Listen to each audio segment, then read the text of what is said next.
caste census, I get this massive pushback which says, this is divisive. ऐसे का मतलब क्या है? ये पूरी तरह अर्बन नक्सल उस सोच का सीधा प्रगटीकरण है. And my thing is, look, this is the truth. And if we're talking about building a country, right? If we're talking about India becoming a powerful country, a rich country, we simply cannot tell the bulk of our population that you're not going to participate. So to me, the caste census is basically putting the truth on the table. And there are many people in India who just don't want to hear the truth. 90% of India isn't playing in what you call modern India. And people of India need to know exactly the amount of discrimination, the extent of discrimination that's taking place. I don't believe that you should simply exclude the energy, the attention of 90% of your population. I don't understand how a country grows, prospers with that strategy. So to me, caste census is a very powerful weapon. It's the first step. It will transform the way we think about development, the way we think about politics.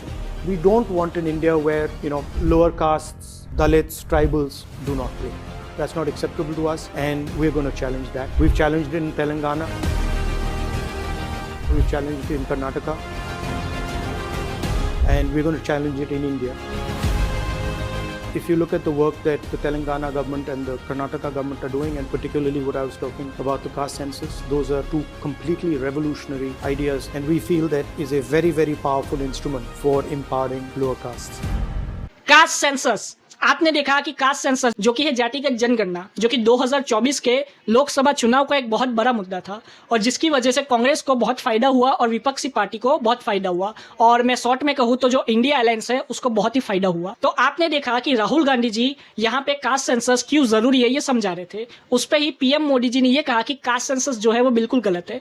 BJP के बहुत सारे नेताओं ने caste census का विरोध किया. हाल ही में PM Modi ji ने ये कहा कि वो जातिगत जनगणना कराएंगे, मतलब कि PM Modi ji caste census कराएंगे. तो उसी पे कांग्रेस के जो नेता है वो ये कहने लगे कि सरकार तो मोदी जी की है, लेकिन राहुल गांधी जी जो कह रहे हैं वही हो रहा है. मतलब कि सरकार मोदी जी चला रहे, लेकिन राहुल गांधी जी जो अपोजिशन में बैठे हैं वो अपनी मांगे जो है वो पीएम मोदी जी से पूरी करा रहे. डायरेक्टली विपक्ष के नेताओं ने और कांग्रेस के नेताओं ने कहा. अब राहुल गांधी जी बहुत टाइम से बोलते आ रहे कि जातिगत जनगणना होनी चाहिए. राहुल गांधी जी ने आगे ये भी कहा कि तेलंगाना में, कर्नाटका में जातिगत जनगणना पे जोर दिया, जिसकी वजह से वहां पे जो बैकवर्ड क्लास के लोग हैं वो आगे आ पाए.